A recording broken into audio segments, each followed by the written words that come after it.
पूर्ण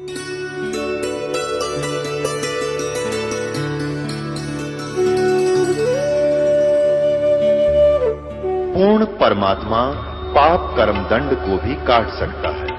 अभी तक जिस भी संत व महापुरुष से मिले उन्होंने यही बताया कि पाप कर्म फल भोगने से ही समाप्त होगा। वो प्रभु कौन है जो पाप कर्म को काट देता है, वो काल के बंधन से छुड़वा देता है। उसका क्या नाम है, पूजा की विधि क्या है?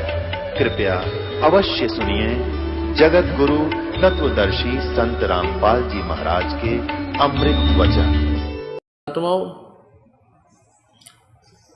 जब तक हम तत्व ज्ञान से परिचित नहीं होंगे, हमारे हृदय में यह समाओगा नहीं,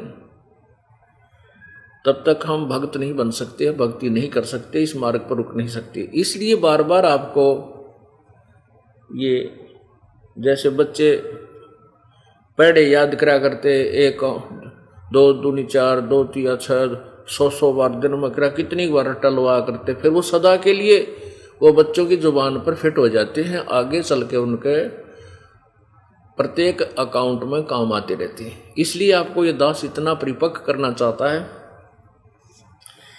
कि ये मन आपको कभी कहीं डूब ना दे। ये देखिएगा पहला स्कंद और पृष्ठ 28 पर नारद जी ने कहा, महाभाग व्यास जी, तुम इस विषय में जो पूछ रहे हो ठीक यही प्रश्न मेरे पिताजी ने भगवान श्री हरि से किया था, यानी विष्णु जी से किया था। देवा अधिदेव भगवान जगत के स्वामी हैं। ये तो नारद जी के ज्ञान का देख लो कि श्री विष्णु जी सभी देवताओं के देवता हैं, जगत के स्वामी हैं। लक्ष्मी जी उनकी सेवा में उपस्थित रहती है। देव कौस्तुभमणि उनकी शोभा बढ़ाती है। वे शंख चक्र गदा लिए रहते हैं, पीतंबर धारण करते हैं, 4 भुजाएं, वक्षस्थल पर श्री वत्स का चिन्ह चमकता रहता है। वे चराचर जगत के आश्रय दाता हैं, जगत गुरु हैं। जगत गुरु माने सबको ज्ञान देने वाले एवं देवताओं के भी देवता हैं। ऐसे अद्भुत भगवान श्री हरि महान तप कर रहे थे, उनकी समाधि लगी थी। यह देखकर मेरे पिता ब्रह्मा जी को बड़ा आश्चर्य हुआ।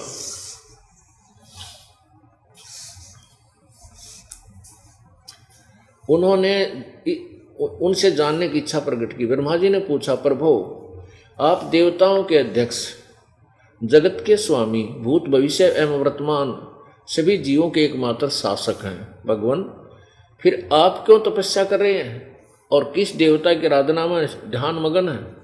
मुझे असीम आश्चर्य तो यह हो रहा है कि आप देवेश्वर एवं सारे संसार के शासक होते हुए भी समाधि लगाए बैठे। अब देखो नारद जी के ज्ञान की पोल खुल गई कि वह भी इस विष्णु जी को सर्वेश्वर, महेश्वर, सब जगत के मालिक, रचयिता, देवताओं के देवता, सब भगवानों के भगवान, और अब ब्रह्मा जी के पोल खुल रही है कि आप सारे जगत के आश्रय हो, आप तो देवेश्वर हो, और सबके एकमात्र आप ही आश्रय हो। आगे देखो फिर किस लिए समाधि लगाए बैठे हैं। ब्रह्मा जी के ये विनीत वचन सुनकर भगवान विष्णु श्री हरि का उनसे कहने लगे, ब्रह्मन सावधान होकर सुनो, मैं अपने मन का विचार व्यक्त करता हूँ।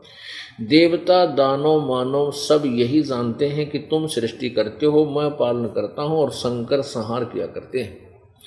किंतु फिर भी वेद के पारगामी पुरुष अपनी युक्ति से यह सिद्ध करते हैं कि रचने, पालने और संसार करने की योग्यता जो हमें मिली है, इसकी अधिष्ठात्री शक्ति देवी है। वे कहते हैं कि संसार की सृष्टि करने के लिए तुम में राजसी शक्ति का संचार हुआ है, मुझे सात्विक शक्ति मिली है और रुद्र में तामसी शक्ति का आविर्भाव है। उस शक्ति के अभाव में तुम इस संसार की सृष्टि नहीं कर सकते, मैं पालन करने में सफल नहीं हो सकता और रुद्र से संहार कार्य भी होना संभव नहीं। ब्रह्मा जी, हम सभी उस शक्ति के सारे ही अपने कार्य में सदा सफल होते आए हैं। सुवर्त प्रत्यक्ष और परोक्ष दोनों उदाहरण मैं तुम्हारे सामने रखता हूँ, सुनो। यह निश्चित बात है कि उस शक्ति के अधीन होकर ही मैं प्रलय काल में शेष नाग की सैया पर सोता और सृष्टि करने का अवसर आते ही जाग जाता हूँ। मैं सदा तप करने में लगा रहता हूँ, सदा तप करने में लगा रहता हूँ। उस शक्ति के शासन से मैं कभी मुक्त नहीं रह सकता। कभी अवसर मिला तो लक्ष्मी के साथ सुखपूर्वक समय बिताने का सौभाग्य प्राप्त होता है। मैं कभी तो दानवों के साथ युद्ध करता हूँ। अखिल जगत को भय पहुँचाने वाले दैत्यों के विकराल शरीरों को शांत करना मेरा परम कर्तव्य हो जाता है। ये 29 पृष्ठ पर आप आगे हैं। अब मुझे सब प्रकार से शक्ति यानी दुर्गा के अधीन होकर रहना पड़ता है। उन्हीं भगवती शक्ति का मैं निरंतर ध्यान करता हूँ। ब्रह्मा जी, मेरी जानकारी में इन भगवती शक्ति से बढ़कर दूसरा कोई देवता नहीं है। आगे श्री विष्णु जी के पोल के ज्ञान की का अंत पता लग गया कि ये कहता है कि मैं दुर्गा से बड़ा भगवान किसी ने नहीं मानता, इससे ऊपर कोई परमात्मा नहीं है। अब दुर्गा क्या कहती है?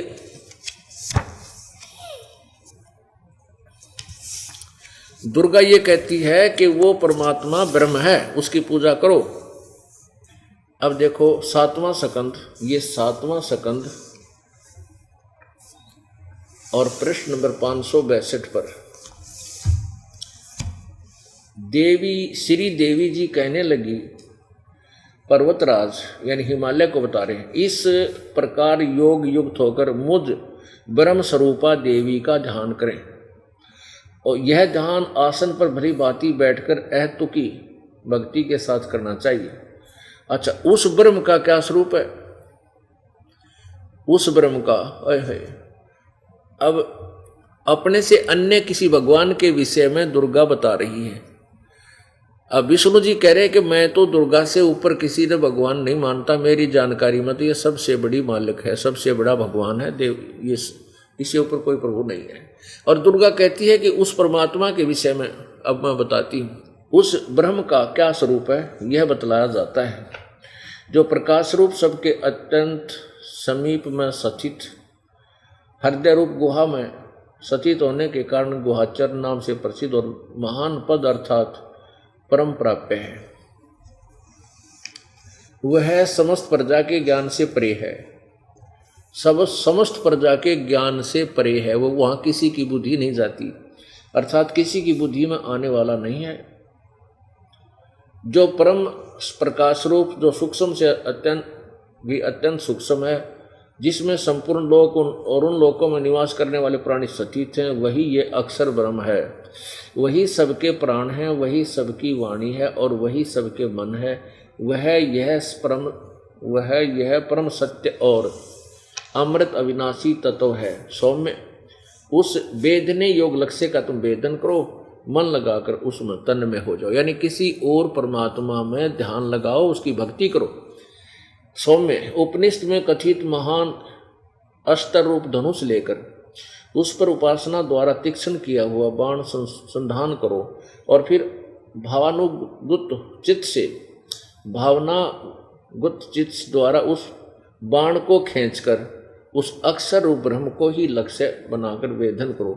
परवण ओम धनुष है, जीवात्मा बाण है और ब्रह्म को उसका लक्ष्य कहा जाता है। ओम तो मंत्र है उसका, इसको दोनों समझो, और आत्मा उसका को चलावे बाण है और ब्रह्म को। अब देखो यहाँ अक्षर रूप ब्रह्म, यहाँ केवल ब्रह्म पागे। इनका सबका ज्ञान उवाबाई का है, ना इनको ब्रह्म का पता, ना इनको पर ब्रह्म का पता, ना इनको पूर्ण ब्रह्म के बारे में जाना। अब कहाँ से शुरू किया कि उस ब्रह्म का, उस ब्रह्म माने तत् ब्रह्म। गीता जी अध्याय नंबर 8 के श्लोक नंबर 1 में अर्जुन ने पूछा कि जो आपने 7वें अध्याय के 29वें श्लोक में कहा कि तत्ब्रह्म को जानने के बाद और सारे आध्यात्मिक ज्ञान को समझने के उपरांत वो प्राणी केवल जन्म मरण से छूटने का ही प्रयत्न करता है, संसार की अन्य वस्तु नहीं चाहता। तो पूछा कि वो तत्ब्रह्म कौन है? 8वें अध्याय के 3रे श्लोक में उत्तर दिया कि वो परम अक्षर ब्रह्म है। तो यहां दुर्गा कभी अक्षर ब्रह्म कहती है, कभी अक्षर रूप ब्रह्म कहती है, अब कहती है उस ब्रह्म को। की भक्ति करो।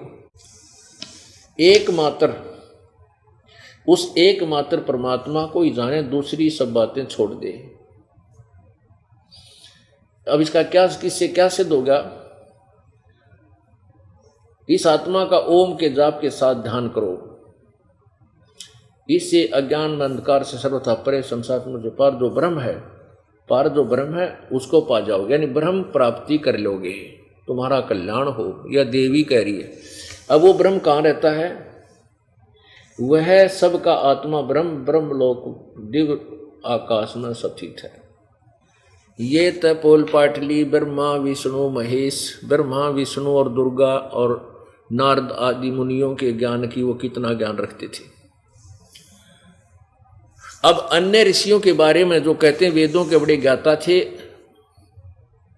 और उनको वेदों का क ख का ज्ञान नहीं था, ये आपके समक्ष और प्रमाण देते हैं। क्योंकि ये दास जो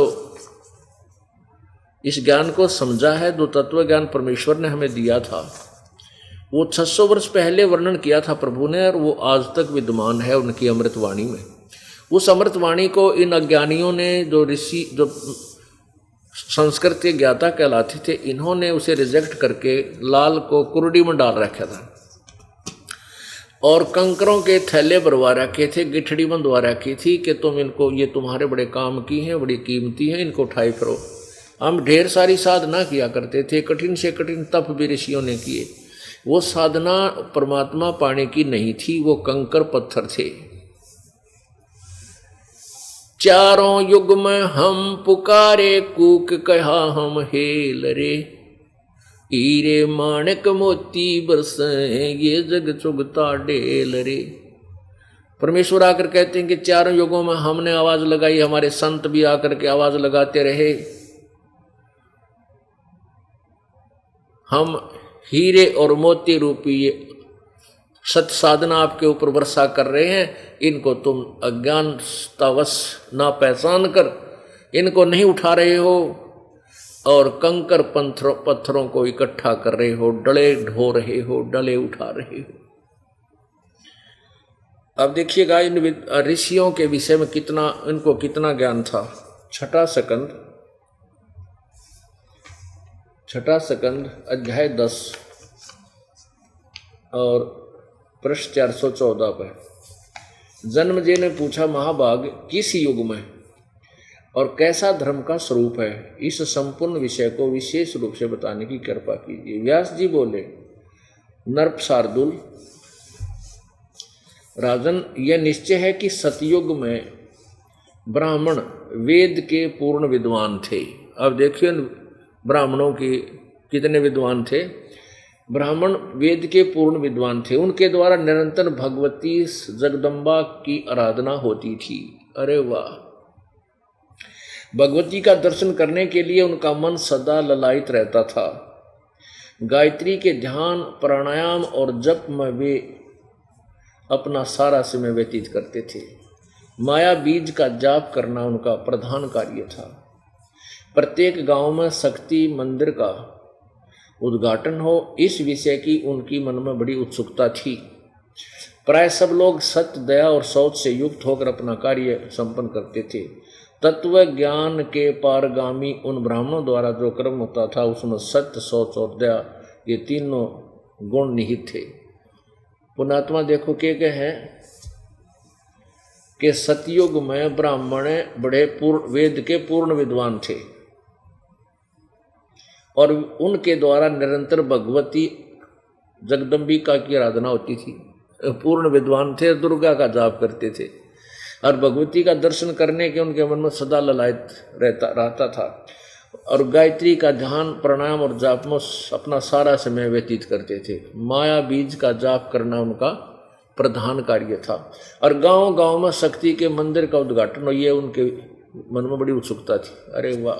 आली पोल इन सतयुग के ब्राह्मणों की, सतयुग में था यो हालत इनका कि दुर्गा को सुप्रीम पावर मान के इसकी भक्ति किया करते थे और वेद के पारगामी और तत्वदर्शी संत इन गुरुआ गांव बिगाड़े, संतो गुरुआ गांव बिगाड़े, अरे ऐसे कर्म जीव कला दिए, जड़े नहीं जाड़े, ऐसे उलझा दिए।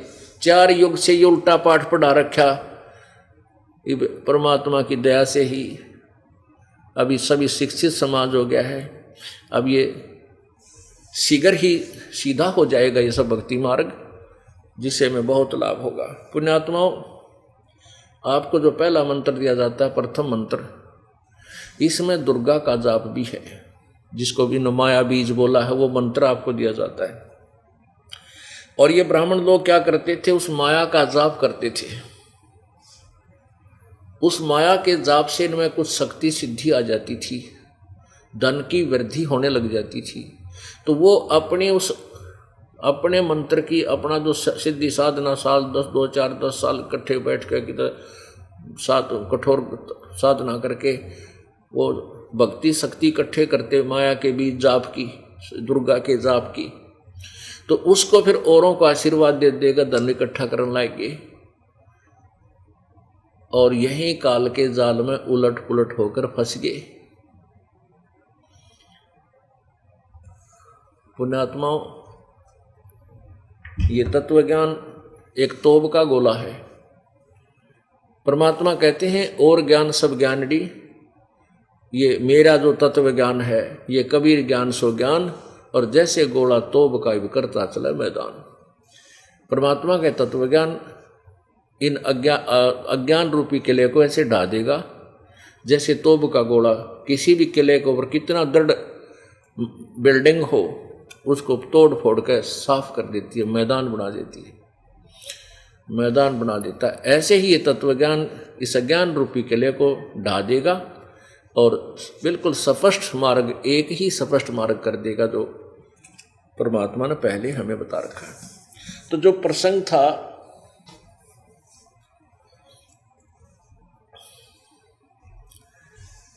कि परमेश्वर ने आकर ही अपने ज्ञान को बताया है, और अन्य अज्ञानी विद्वानों ने, जो विद्वान कहलाते थे, उन्होंने इस ज्ञान को पहले समझा नहीं और रिजेक्ट करवा दिया, ये कहकर के कि कबीर क्या जाने वेदों और गीता के विषय में, क्योंकि कबीर अशिक्षित है, इसको संस्कृत भाषा नहीं आती।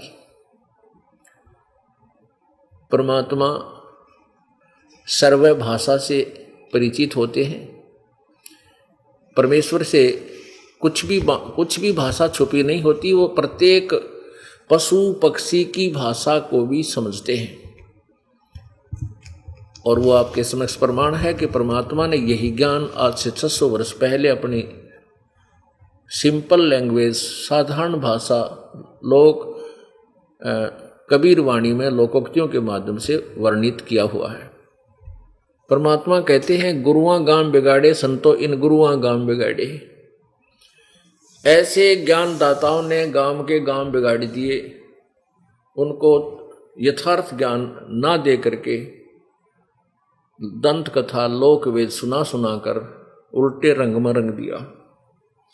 गुरुआं गांव बिगाड़े संतो गुरुआं गांव बिगाड़े, ऐसे कर्म जीव कहला दिए ईव जड़े नहीं जाड़े। भेड़ पूछ को पंडित पकड़े बादो नदी विहंगा, गरीब दास व बहुजल डूबे नहीं साध सत्संगा। कबीर परमेश्वर क्या कहते हैं? कबीर इस संसार को समझाऊं कै बार, ये पूछ पकड़ के भेड़ की ही उतरे चावे दरिया से पार। परमेश्वर क्या कहते हैं कि भादो में वर्षा अधिक होती है और भादो मास में दरिया बड़े विशाल रूप धारण करके और बड़े वेग से पानी उसमें बह रहा होता है, बड़ी भयंकर रूप धारण करके दरिया चल पड़ती हैं, बहती हैं। और किसी ने उस दरिया से पार जाना हो, उसके लिए यथार्थ विधि है कि नौका ढूंढे, किसी नौका में बैठे, नाविक साथ हो, बगैर नाविक के भी नौका नहीं पार हो सकती, वो तरीका है। और किसी ने किसी को भेड़ की पूंछ पकड़वा दी और कह दिया कि ये तुझे दरिया से पार कर देगी, ये ले ले 5 रुपए में मोल। अब जिसने कहीं जाना है, पार करना है, तो वो पैसा नहीं देखता, अपना उद्देश्य देखता है। तो परमात्मा कहते हैं, कबीर इस संसार को समझाऊं कै बार, पूछ पकड़ के भेड़ की ये उतरा चावे पार। ये साधना जो आप करते हो, आन उपासना, जैसे तीनों देवता ब्रह्मा विष्णु महेश की, ब्रह्म परब्रह्म दुर्गा आदि की, और जड़ की पूजा नहीं करते, मूल परमात्मा की पूजा नहीं करते, वो ऐसी साधना है जैसे दरिया पार होने के लिए नौका के स्थान पर भेड़ की पूंछ पकड़ के और उसको उसके द्वारा दरिया से पार होना चाहना, ऐसा प्रयत्न। इसी के बारे में संत गरीबदास जी प्रभु प्रदत्त ज्ञान को, कबीर परमेश्वर द्वारा दिए गए ज्ञान को सेकंड कर रहे हैं। भेड़ पूछ को पंडित पकड़े, ये भादो नदी विहंगा, गरीबदास वह भवजल डूबे, नहीं साध सत्संगा।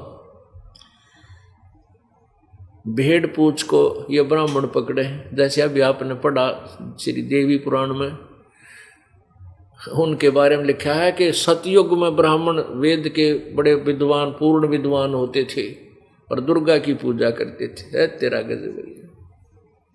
और दुर्गा कह रही है कि वो परमात्मा तो कोई और, उसकी पूजा कीजिए, वो ब्रह्म है। तो बताओ वेद के भी ज्ञाता कहां से थे? तो सतयुग के ब्राह्मण भी वेद के ज्ञान से अपरिचित है। तो कलयुग के ये मैं ऋषि और कहां कितने ज्ञान लाओ थे, इनके पास तो कख भी नहीं था, सारी बकवाद गढ़े थे। तो इसलिए परमात्मा कहते हैं, सतगुर बिन काहू न पाया ज्ञाना, जो थोथा भूषड़े मूड किसाना। सतगुर बिन वेद पढ़े जो प्राणी, समझे न सार रहे अज्ञानी। अब इसका प्रमाण देते हैं अज्ञानी कैसे। जैसे कल आपने परमात्मा की वाणी सुनी थी, निरंजन धन तेरा दरबार, जहां तनिक नहीं न्याय विचार, पाखंडी की पूजा जग में, और संत को कहें लबाड़, अज्ञानी को परम विवेकी, और अज्ञानी को परम विवेकी, ज्ञानी को मूड गंवार, निरंजन धन तेरा दरबार। कहे कबीर सुनो भी साधो, यहां सब उल्टा व्यवहार, और झूठों को तो ये सच बतावें, सच्चों को तो ये झूठा बतावें, और इन झूठों का एतबार निरंजन धन तेरा दरबार। अब इसका थोड़ा प्रमाण देते हैं आपको। आप किसी भी संत या पंथ, ऋषि महर्षि का सिद्धांत थ्योरी आप पढ़ लीजिए। उन्होंने यही कहा है कि प्रारब्ध में लिखा हुआ जो भी पाप है, कर्म का दंड है, वो पाप कर्म का दंड भोगे से ही समाप्त होता है। इससे भी सिद्ध होगा कि ये कितने विद्वान थे, कितना वेद को जानते थे। और वेदों में लिखा कि परमात्मा घोर पाप को भी नष्ट कर देता है। अब इसका देखियो, आपको पहले ये दुर्गा पुराण में ही स्पष्ट करते हैं। ये वही दुर्गा पुराण है, गीता प्रेस गोरखपुर से प्रकाशित है। इसके संपादक हनुमान प्रसाद पोदार और चमनलाल गोस्वामी। अब देखिएगा, ये छठा स्कंद है,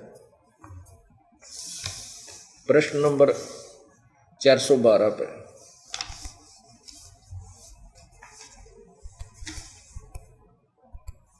व्यास जी बोले, राजेंद्र, मैं इसका परम अद्भुत कारण बतलाता हूं, सुनो। तत्वज्ञानी पुरुषों ने संचित, वर्तमान और प्रारब्ध के भेद से कर्म की 3 गतियां बतलाई हैं। अनेक जन्मों के संचय के हुए पुराने कर्मों को संचित कर्म कहते हैं। शरीर धारण कर लेने पर काल की प्रेरणा से कर्म चालू हो जाते हैं। प्रारब्ध कर्म उसे समझना चाहिए जिसका फल भोग लेने पर फिर कुछ शेष नहीं रह जाता। प्रारब्ध कर्म जो है वो भोगने से ही समाप्त होते हैं। प्राणियों को प्रारब्ध कर्म अवश्य भोगना पड़ता है, इसमें कोई संशय नहीं। अब 413 पर देखिए, 413 पृष्ठ पे। राजन, देवता मनुष्य सभी को कर्म फल भोगना पड़ता है। कर्म की गति बड़ी गहन है। अब 282 पे आ जाओ। व्यास जी कहते हैं, देवराज इंद्र की बात सुनकर बृहस्पति, ये देवताओं के गुरु, उनसे कहने लगे, मन में उनसे कहने लगे। अब 243 पर पहुंचेंगे। ये यहां देखो, उनसे कहने लगे 283 पे 83 पे, प्रारब्ध कर्मों का अभाव बिना भोगे नहीं हो सकता, यह स्पष्ट है। आर्य, संपूर्ण देवता तुम्हारे सहायक हैं। तुम स्वयं भी बुद्धिमान हो, फिर भी जो होनी है वह होकर ही रहेगी, तुम उसे टाल नहीं सकते। ऐसी स्थिति में सुख और दुख की चिंता में नहीं पड़ना चाहिए। महाभाग, सुख और दुख ये दोनों कर्म से पुण्य और पाप के अक्षय सूचक हैं। अतएव विद्वान पुरुषों को चाहिए कि सुख के अभाव में भी सर्वथा आनंद की अनुभूति करे। अतएव महाराज, इस अवसर पर सुयोग मंत्रियों से परामर्श लेकर विधि पूर्वक यत्न करने में कटिबद्ध हो जाओ। यत्न करने पर भी जो होने वाला होगा वह तो सामने आएगा ही। ये तो देवताओं के गुरु की बात स्पष्ट होगी कि लोग है भी कर्म तो भोगने से ही समाप्त होगा, इसका कोई पाप कट नहीं सकता, क्योंकि पाप से दुख और पुण्य से सुख होता है, तो पाप कर्म भोगना ही पड़ेगा। अब 243 पे देखिएगा, चौथा सकंद, प्रश्न नंबर 243 पे। अब ये राक्षसों के देवता गुरु के विषय में व्यास जी कहते हैं, प्रहलाद की बात सुनने के पश्चात शुक्राचार्य ज्ञान दृष्टि से सब कुछ देखकर प्रसन्न हो गए। उनका मुख मुस्कान से भर गया। उन्होंने दैत्यों से कहा, दानव, तुम मेरे यजमान हो, तुम्हें न तो डरना चाहिए और न पाताल में ही जाना चाहिए। अपने सत्य मंत्रों के प्रभाव से मैं तुम्हारी रक्षा कर लूँगा। देख कितना अड़े झूठ बोल रहे हो। तुम्हारे अपने सत्य मंत्रों के प्रभाव से मैं तुम्हारी रक्षा कर लूँगा। धर्म के मर्मज महाशो, प्राचीन समय में ब्रह्मा जी के मुख से मैंने जो बात सुनी है उसे बता रहा हूँ, सुनो। यह वचन बड़ा हितकर, सत्य और अटल है। उन्होंने कहा, होने वाली बात अवश्य होकर रहती है। धरातल पर कोई भी ऐसा सुयोग पुरुष नहीं है जो प्रारब्ध को विफल बनाने में समर्थ हो सके। विपरीत समय के कारण इसमें तुम्हारी शक्ति क्षीण हो गई है। अतः एक बार तो तुम्हें देवताओं से परास्त होकर पाताल में जाना ही पड़ेगा।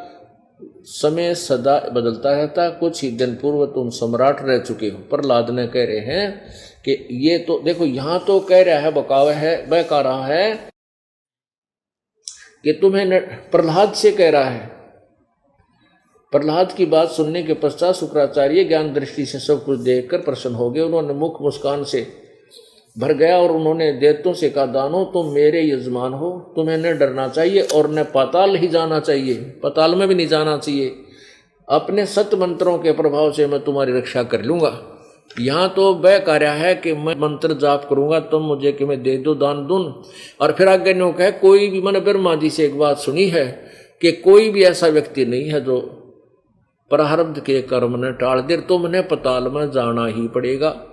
अरे भले आदमी, चौड़े एक तीसरी लाइन में झूठ बोल रहा है। ऊपर कह रहा मैं तुम्हारी रक्षा कर लूंगा, सतमंत्रों के साथ जाप से पाताल नहीं जाने दूंगा, और फिर पाताल में तो जाना ही पड़ेगा। ये थे विद्वान रे थरा के। और ये प्रहलाद की ब्रह्माटी हो रही है। देखो पुण्यात्माओं, परमेश्वर कहते हैं पिछले ही पुण्य से होते हैं पूर्ण हंस मुराद। प्रहलाद जो आत्मा है, ये पुण्य आत्मा पहले कभी परमेश्वर के चरणों में, कबीर जी के चरणों में रही थी आत्मा। जैसे आप जी पहले 600 वर्ष पहले भी कबीर जी के साथ थे जब परमेश्वर आए थे। वो 64 लाख हो गए थे पुण्यात्माएं। उनके द्वारा की गई भक्ति के उनके समय में की गई भक्ति के प्रभाव से आपको लगातार मनुष्य जीवन मिलते आ रहे हैं। और अब जो आपको सतनाम मिला, उसमें किसी को सतनाम प्रभु ने नहीं दिया था। अब आपको सतनाम मिलेगा। इस सतनाम की इतनी कमाई हो जाएगी, कहते हैं सतनाम पालड़े रंग होरी हो, 14 लोक चढ़ावे राम रंग होरी हो, तीन लोक पासंग धरे रंग होरी हो, तो ना तुले तुलाया राम रंग होरी हो। एक श्वास उस श्वास से जो सतनाम का जाप है, जिसमें एक ओम मंत्र है, दूसरा तत्संकेतिक, जिनको सतनाम प्राप्त है उनको पता है। एक बार जो श्वास उस श्वास से सिमरण कर दिया, उसकी कितनी कीमत है। 14 लोक भी उसकी कीमत नहीं दे सकते, और 3 लोक, ये पाताल और पृथ्वी और सत, ये धरती पृथ्वी लोक, ये तो व्यर्थ पासंग यानी एक्स्ट्रा पासंग के होती थी। वर्तमान के बच्चे नहीं जानते होंगे, हमारे टाइम के बूढ़े बुजुर्ग अवश्य समझते हैं पासंग किसने कहा करते। पहले ये 2 तराजू होती थी, तुला, ये एक लकड़ी का डंडा सा होता था ऊपर, और उसके एक पलड़ा होता था नीचे, एक प्लेट सी लोहे की, उसको रस्सियों से बांध कर उस डंडी से बांध दिया जाता था। उसमें सेंटर में एक पकड़ने का होता था ऐसे हाथ से, और ऐसे तोलते थे। एक पलड़े में बट्टे रख देते थे, बाट, और दूसरे में जैसे कोई कणक तोलनी है, गुड़ तोलना है, खांड तोलनी है, या दाल कुछ भी तोलना है, दूसरे में वो रखा करते। तो उनमें डिस्टरबेंस होता था, त्रुटि होती थी उस तराजू में, तो उसको बैलेंस बनाने के लिए, त्रुटि रहित करने के लिए, जिस भी सौदे को, जिस भी माल को तोलते थे, जैसे कणक तोलते हैं, तो थोड़ा सा गेहूं लेकर 2 मुट्ठी वो दूसरी तरफ डाल देते थे, उसको पलड़ों को एक जैसा करने के लिए, कि इसमें कोई त्रुटि ना रहे तोलन वाली उस ताखड़ी में, तराजू में, तुला में। और जब वो बैलेंस ठीक हो जाता था, जिस तरफ वो पासंग डाली थी, यानी वो गेहूं तोलते समय गेहूं से ही 2 मुट्ठी गेहूं, यानी 100 ग्राम गेहूं, 50 ग्राम जितनी हो सकता थी, वो एक पलड़े में डाल दिए। वो बराबर होगी, त्रुटि रहित तराजू होगी, तो जिस साइड में वो गेहूं डाले थे 100 ग्राम, उधर ही बट्टे रख देते, उनको पासंग कहा करते थे। वो गेहूं जो थोड़े से डाले एक साइड में, वो पासंग थे, वो सौदे में नहीं आते थे, एक्स्ट्रा, वो व्यर्थ थे। तो ऐसे कहते हैं कि जो सौदा सतनाम का एक श्वास, एक मंत्र का पूर्ण जाप, श्वास उश्वास, ये 2 मंत्र हैं, इनकी 2 ही विधि से जाप है।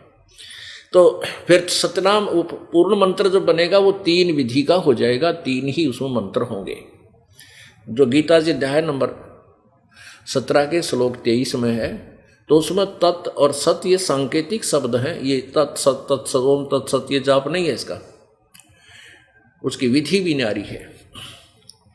तो वो क्या बताते हैं कि सतनाम पालड़े रंग होरी हो, एक तरफ तो सतनाम रख दिया, एक श्वास का मंत्र, और दूसरी पलड़े में, दूसरे तराजू तुला के दूसरे पलड़े में 14 लोक चढ़ाव राम रंग होरी हो, और ये 3 लोक है।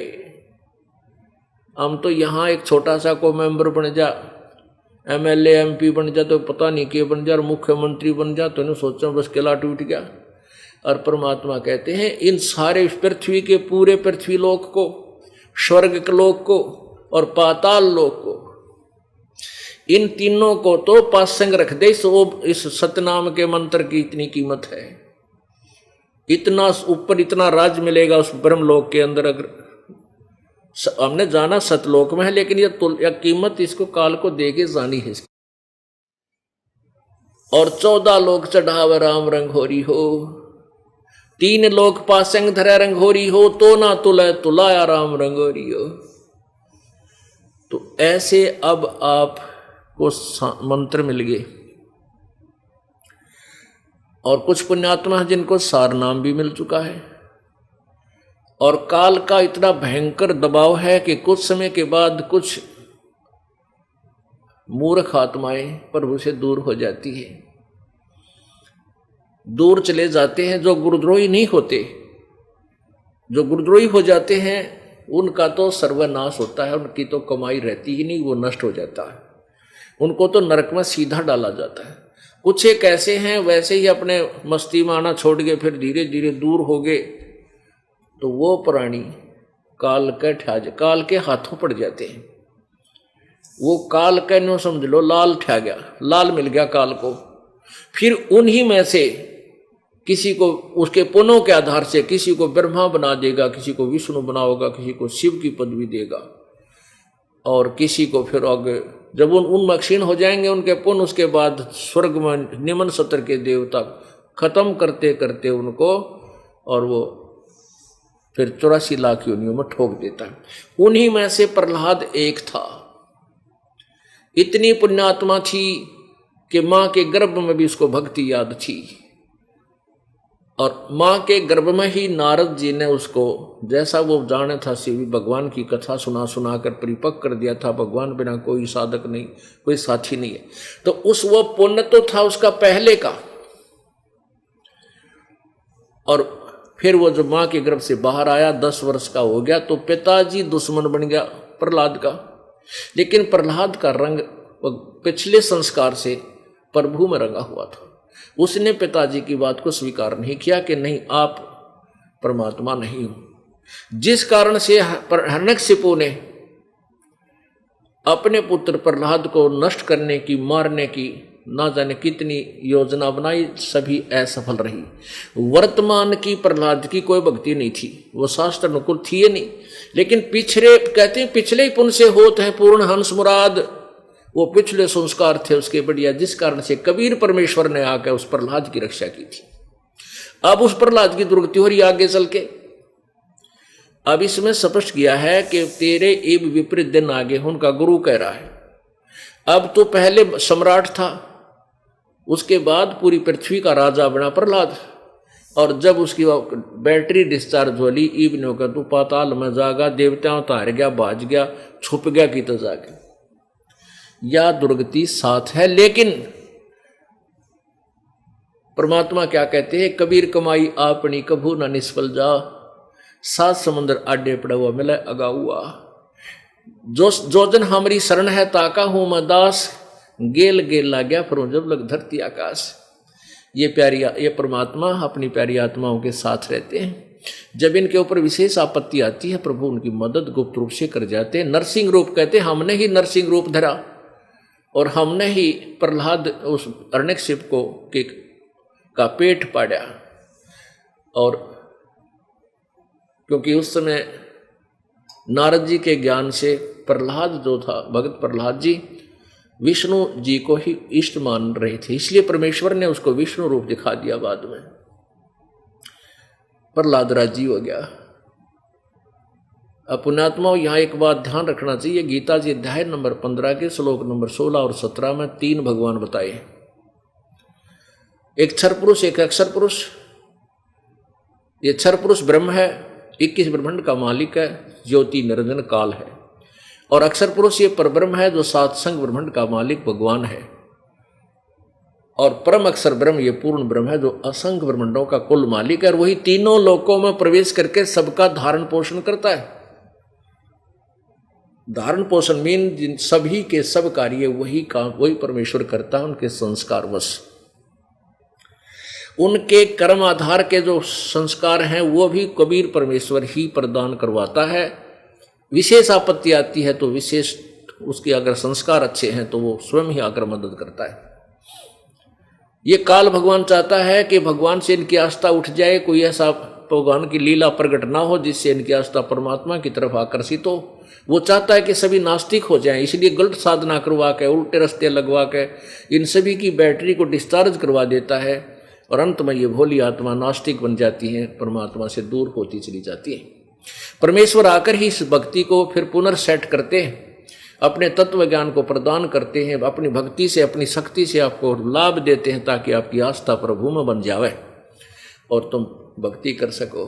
अब देखो कितने दुखी प्राणी आते हैं, और आते ही उनको परमात्मा राहत देना प्रारंभ कर देता है, क्योंकि ये हमारा पिता है और समर्थ शक्ति है कबीर भगवान। और अपने बच्चों के दुख से माता पिता ही पीड़ित होते हैं, दूसरा रिश्तेदार थोड़ी सी देर दुखी होता है, जो विशेष दबाव आओगा, विशेष आवश्यकता किसी चीज की पड़ेगी, दूर हो जाएगा। तो वो परमात्मा कबीर जी है जो हमें लाभ दे रहा है। तो यहां प्रहलाद की अब दुर्गति हो रही है। लड़ाई में पहले तो सम्राट था, पूरे पृथ्वी का राजा था, अब जब उसकी बार बैटरी डिस्चार्ज होली, पुण्य समाप्त हो गए, पर लाद के अब छुपता फिर रहा है। और उनके गुरुजी कह रहे हैं कि तुमने पताल में तो जाना ही पड़ेगा, वहां जाके छुपना ही पड़ेगा। और ऊपर वो ये थे दोगले ब्राह्मण, ये दोगले गुरु, डुप्लीकेट। ऊपर तक कह रहा है कि तुम्हारी मैं रक्षा कर दूंगा, तुम्हें पाताल नहीं जाना पड़ेगा अपने सत्य मंत्रों का जाप करके। और फिर नो कहा ऐसा कोई भी नहीं है, पाताल में तो तुमने जाना ही पड़ेगा, प्रारब्ध तो भोगना ही पड़ेगा। और तेरा गजब हुआ। ऐसे ही ये जितने भी गुरु लोग हैं, पहले तो कोई दुखी प्राणी जाता उसको कहता है ये जाप कर ले, ये जाप कर ले, इतना दान कर दे, फलाना कर दे, गंगा में नहा ले, व्रत रख ले, फलान कर ले, 100 प्रकार की ना जाने कितनी साधना देते हैं। जब किसी से लाभ नहीं होता कहते हैं भाई प्रारब्ध तो भोगना ही पड़ेगा, कर्म तो भोग ही कटेगा। और फिर उदाहरण देते हैं कि देखो विष्णु अवतार श्री रामचंद्र जी ने सुग्रीव का भाई बाली मारा था धोखे से, वृक्ष की ओट लेके, उसका भी बदला देना पड़ा। भगवान श्री कृष्ण रूप में विष्णु जी आए और वो बाली वाली आत्मा शिकारी बना और भगवान श्री कृष्ण के पैर में विषाक्त तीर मार के उनका बदला लिया, उनकी हत्या की। भोग कर्म प्रारब्ध तो भोगना ही पड़ेगा। और फिर वो जंतर मंत्र किस लिए बताओ थे? वो पहले 36 प्रकार के दान धर्म के लिए पैसे दे दे, मैं अनुष्ठान कर दूंगा, तेरे जाप कर दूंगा। वो किस लिए कहा? वो उदर पूर्ति के लिए बकवाद थी। तो ऐसे ही पुण्यात्माओं, इन गुरुओं गांव बिगाड़े संतों, गुरुओं गांव बिगाड़े। ये नकली गुरुओं ने गांव के गांव बिगाड़ दिए। ऐसे कर्म जीव कहला दिए, ईब जड़े नहीं जाड़े। अब ऐसे भक्ति कर्मों पर ये आरूढ़ कर दिए, अब उनको छुड़वाने से भी नहीं छोड़ रहे कि साधना गलत है, मत पूजो, इनके करते करते तुम्हारी दुर्गति हो रही है। और उन्हीं पर फिर आरूढ़ होने को नहीं, इनको कैसे छोड़ो, श्राद्ध निकालने पड़ेंगे, पितर तो पूजने पड़ेंगे, माता तो दोकनी पड़ेगी। अरे ये करते करते तो मरे पड़े हो, बुरा हाल हो रहा है। जो टेबलेट औषधि खा रहे हो, राहत मिल नहीं रहा। दूसरे वैद्य के पास जाते हो, वैद्य कहता है ये टेबलेट छोड़ दो, ये ठीक नहीं है, अब मेरे वाली खाओ। और फिर वो अनाड़ी मरीज कहे कि नहीं ये तो मैं खाऊंगा पहले वाले वैद्य वाली तय, तो कौन दवाई देगा उसको? नहीं देगा, कोई उपचार नहीं करेगा। ऐसे ही इस दास का की आपसे प्रार्थना है कि जो दास टेबलेट दे, जो विधि आपको भक्ति की परमात्मा की दे, यही करनी होंगी, पहले वाली नहीं करनी, नहीं तो रिएक्शन हो जाएगा। वो नहीं खानी, वो हमारे वाले भक्ति को खराब कर देंगी। इसलिए आपने और उपासना नहीं करनी, जो दास बताओ शास्त्र अनुकूल यही करनी होगी, और इससे आपको पूर्ण लाभ मिलेगा, जो सब सदग्रंथों में प्रमाण है, सब संतों ने प्रमाण दिया है। अब प्रसंग चल रहा है कि कहते थे ये ऋषि लोग किसी की थ्योरी देख लेने के पाप कर्म तो कटते को नहीं, पाप कर्म नहीं कटते, ये तो भोगने से ही समाप्त होते हैं। अरे भले आदमियों, रोगी है, वैद्य के पास जाता है और वैद्य कहता रोग तो भोगे से खत्म होगा, ये रोग नष्ट नहीं हो सकता, औषधि से रोग नष्ट नहीं हो सकता। तो क्या वो वैद्य है? कोई साबुन, जैसे साबुन के गुणों में लिखा है कि साबुन पानी के संयोग से कपड़े के मैल को नाश कर देता है, और कोई कहता है कि साबुन कपड़े का मैल नाश नहीं करता, यथावत रखता है। तो फिर कौन साबुन की तलाश करेगा, कौन साबुन की चाह करेगा? भगवान की खोज इसीलिए की जाती है कि परमात्मा एक ऐसी शक्ति है जो हमारे दुखों को दूर कर सकता है, वो पल में दूर कर सकता है, हमें निर्धन को धनी बना सकता है, रोगी को कितना भयंकर रोग हो उसको निरोग कर सकता है। ऐसा हमारे सदग्रंथों में भगवान के गुण लिखे। कौन से सदग्रंथ? वेदों और गीता जी तथा सबसम वेद जो कबीर वाणी, परमेश्वर की वाणी, उसमें लिखा है। और ये वेदों के ज्ञाता, कथित ऋषि कथित वेदों के ज्ञाता कहलाते थे। ये कहते थे कि प्रारब्ध तो कट ही नहीं सकता और भगवान पाप नाश नहीं कर सकता। पाप नाश का अर्थ है भाई प्रारब्ध नाश करना, क्योंकि प्रारब्ध में जो दुख है वो पाप से है और पाप कटा नहीं, पाप कर्म कटा नहीं तो सुख कैसे होगा। जैसे पैर में कांटा लगा हो, पैर में कांटा लगा है, पीड़ा हो रही है, पीड़ा कांटे से है। और कोई किसी के पास जाता है कहे कि मुझे पीड़ा हो रही है तो वो देखकर बताता है कि तेरे पैर में कांटा लगा है, इससे तुम्हें पीड़ा हो रही है। फिर वो कहे जो जिसके पास वो ट्रीटमेंट के लिए गया था कि मेरी पीड़ा नाश करो, मेरा पीड़ा खत्म करो, और वो कहे कि ये कांटा तो निकल नहीं सकता, ये तो अंदर ही रहेगा, अब जूता पहन ले, आगे कांटा नहीं लगेगा। तो कांटा लगे पैर में, जूता पहना नहीं जा सकता, वो तो कांटा निकला और फिर जूता पहने इस डर से कि ये भगवान फिर ना लग जाए, पीड़ा फिर ना हो जाए। तो आप जी जो पाप कर्मों से दुखी हैं, पाप कर्मों के कारण जो आपके ऊपर संकट आए हैं, वो परमेश्वर आपके कांटे निकालेगा। और ये सतनाम रूपी, सच्ची भक्ति रूपी, ये सतत्व ज्ञान रूपी इस सदग्रंथ से आपको वो सतनाम रूपी जूता देगा कि बेटा अब इसको भक्ति करना, इस राम नाम के जूते ने पहने रखना, इसको छोड़ मत देना, नहीं तो वो कांटे फिर लग जाएंगे तुम्हारे। तो अब हम डर के मारे इस राम नाम के जूते को कभी नहीं निकालेंगे और सुखी रहेंगे। और कोई ये कहे कि नहीं कांटा निकलेगा, नहीं जूता पहन ले, जैसे कहते हैं भाई प्रारब्ध तो तुम्हारा खत्म हो नहीं सकता, ये तो भोग भोगना ही पड़ेगा, दुख है चाहे सुख है, भक्ति कर लो आगे सुख हो जाएगा। कभी भी भक्ति नहीं कर सकता जिसके ऊपर आपत्ति आएगी, उसको राहत मिले और फिर वो भगवान में उसकी श्रद्धा उत्पन्न हो, तब आगे वो राम नाम के जूते को कभी नहीं निकालेगा, सदा पहने रखेगा। अब आपने देख लिया कि सभी जितने भी ये देव हैं, महादेव हैं, जितने भी ये ऋषिगण हैं, ये सभी यही कह रहे हैं कि कर्म तो भोगना ही पड़ता है, प्रारब्ध तो भोगने से ही समाप्त होता है, इसका कोई विकल्प नहीं है। ये तो पहले वाले विद्वान आपको दिखा दिए सतयुग से लेकर आज तक, और अब एक कलयुगी महर्षि के बारे में आपको दिखाते हैं जिसकी थ्योरी है कि परमात्मा पाप नहीं काट सकता, नाश नहीं कर सकता। अब वेदों का जो प्रसंग चल रहा है कि सतगुरु बिन काहू न पाया ज्ञान, जो थोथा बुझ छड़े किसाना, मूढ़ किसाना। वैसे समझदार किसान तो थोथे बुझ को नहीं छड़ेगा। सतगुरु बिन काहू न पाया ज्ञान, जो थोथा बुझ छड़े मूढ़ किसाना। सतगुरु बिन वेद पढ़े जो प्राणी, समझे न सार रहे अज्ञानी। अब ये महर्षि ऋषि सारे वेद पढ़ा करते, वेदों के अतिरिक्त कोई शास्त्र नहीं था, ये पुराण तो बाद में लिखे गए हैं,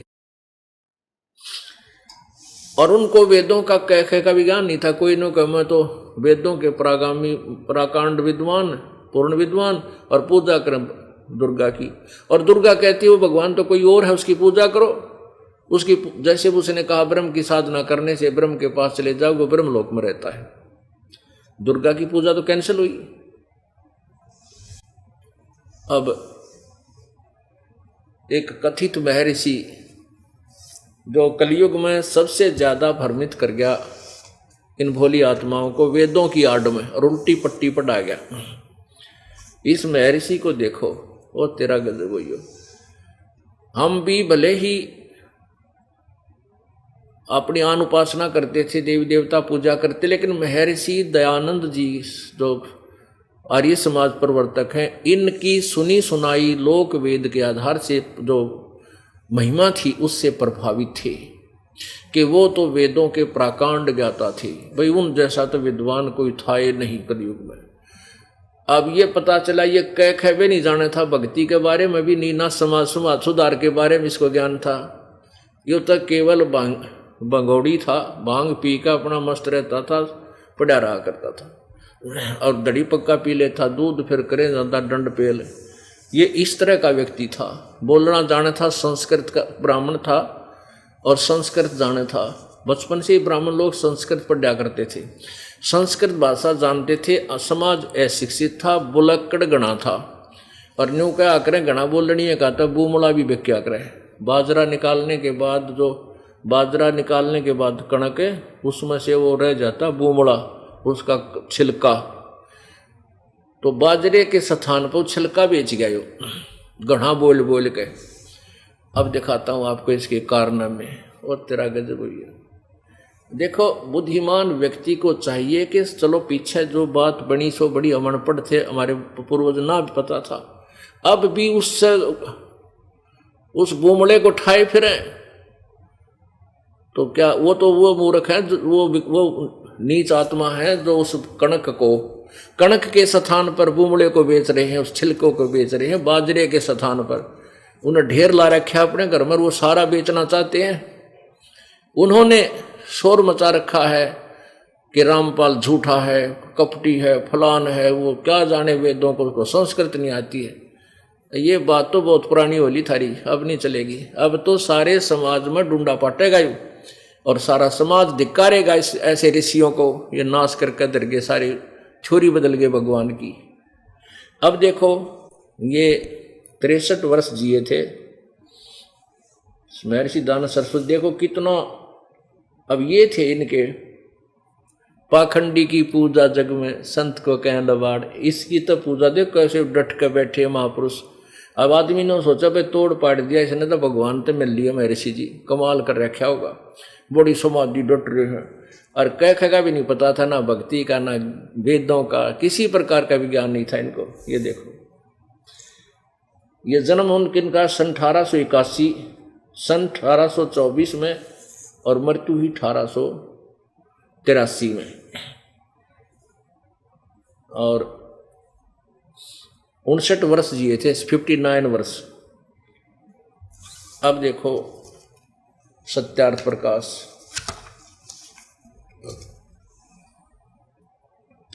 इसमें क्या लिखा है, वेद आदि विविध सद शास्त्र प्रमाण है।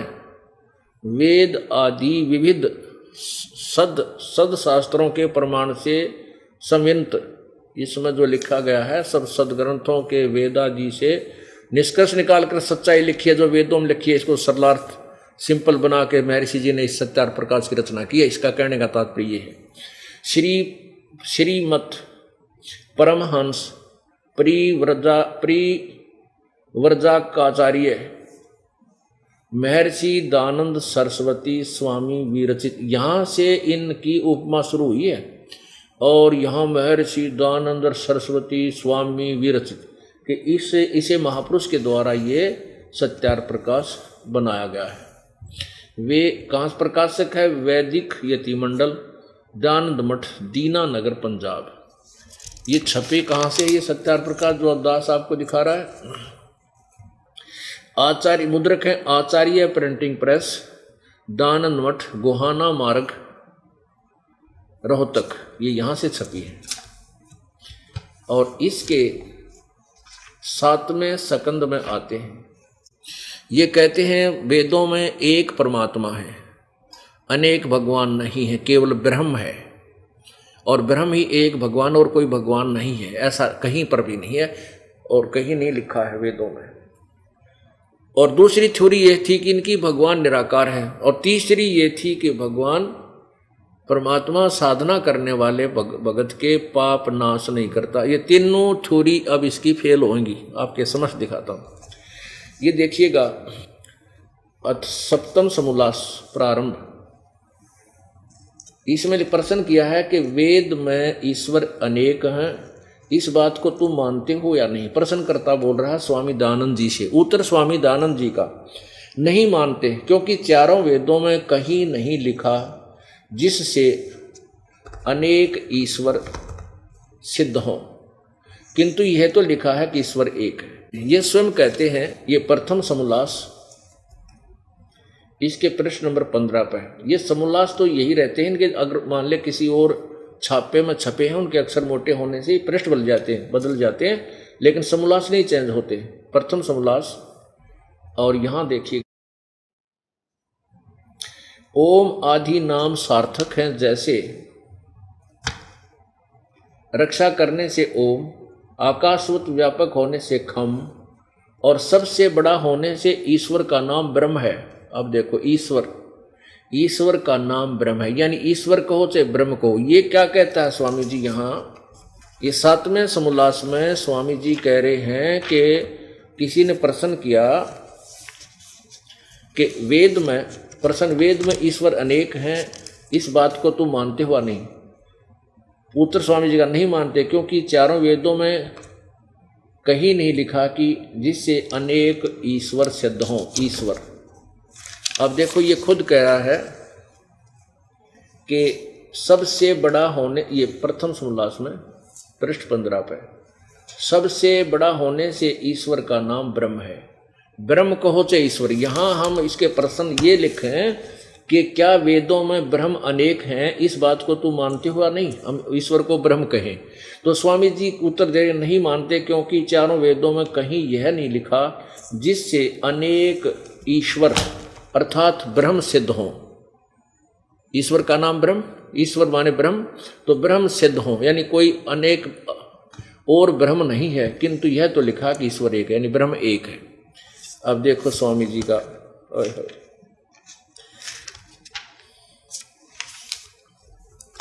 अब दोनों थ्योरी फेल करते हैं इसकी। ये 7वां समोल्लास पृष्ठ नंबर 154 पे प्रश्न, ईश्वर साकार है व निराकार? ब्रह्म, ईश्वर को चाहे ब्रह्म को, इनकी थ्योरी के अनुसार उत्तर वो कहते हैं निराकार। अब दोनों थ्योरियों को यहाँ ये 154 पृष्ठ पे कह रहा है परमात्मा निराकार है, और यहाँ 155 पे अपनी दोनों थ्योरी, दोनों सिद्धांत फेल कर रहा है कि प्रश्न, परमेश्वर की स्तुति, प्रार्थना और उपासना करनी चाहिए व नहीं? उत्तर, करनी चाहिए। स्वामी जी कहते हैं करनी चाहिए। प्रश्न कर्ता कहता है क्या स्तुति आदि करने से ईश्वर अपना नियम छोड़ स्तुति प्रार्थना करने वाले का पाप छुड़ा देगा? उत्तर स्वामी जी का नहीं, ये पाप नहीं छुड़ेगा, पाप तो भोगने पड़ेंगे। प्रश्नकर्ता कहता है फिर स्तुति प्रार्थना क्यों करना, फिर फायदा क्या इनके करने का? स्वामी जी उत्तर देते हैं उनके करने का फल अन्य ही है, और है। स्तुति प्रार्थना करने से और लाभ होता है। प्रश्नकर्ता पूछता है कि क्या है? उत्तर स्वामी जी कहते हैं कि स्तुति से ईश्वर में प्रीति, ब्रह्म में प्रीति, उसके गुण कर्म स्वभाव से अपने गुण कर्म स्वभाव का सुधरना, प्रार्थना से निरअभिमानता और सहाय का मिलना, उपासना से परब्रह्म से मेल, परब्रह्म से मेल और उसका साक्षात्कार होना। अरे वाह! अब देखो स्वामी जी कहते हैं कि सबसे बड़ा होने से ईश्वर का नाम ब्रह्म है। अब यहाँ किस प्रश्न आता है कि उपासना करने से पर ब्रह्म, यानी ब्रह्म से भी कोई अन्य दूसरे ब्रह्म, अन्य परमात्मा से मेल हो जाता है। मेल का अर्थ क्या हुआ भाई? बहन, बच्चों, बेटियों, सुनो, अपने आप सोचो। मेल का अर्थ है जैसे परमात्मा निराकार और सर्वव्यापक होने से तो पहले मिला हमारे से, वो तो अभेद है ही नहीं, और उपासना से उससे मेल हुआ तो वो साकार है, एक देशीय है। और परब्रह्म का अर्थ है दूसरा ब्रह्म, एक ब्रह्म से दूसरा, जैसे दादा और परदादा दूसरा दादा, एक यो लोक एक परलोक, ये लोक परलोक माने दूसरा लोक, अन्य लोक। तो दो भगवान, अब दो ईश्वर आप पे सिद्ध कर दिए उसने। और उधर कहता नहीं, कहीं नहीं लिखा कि भगवान में वेद में कोई अनेक ईश्वर हों।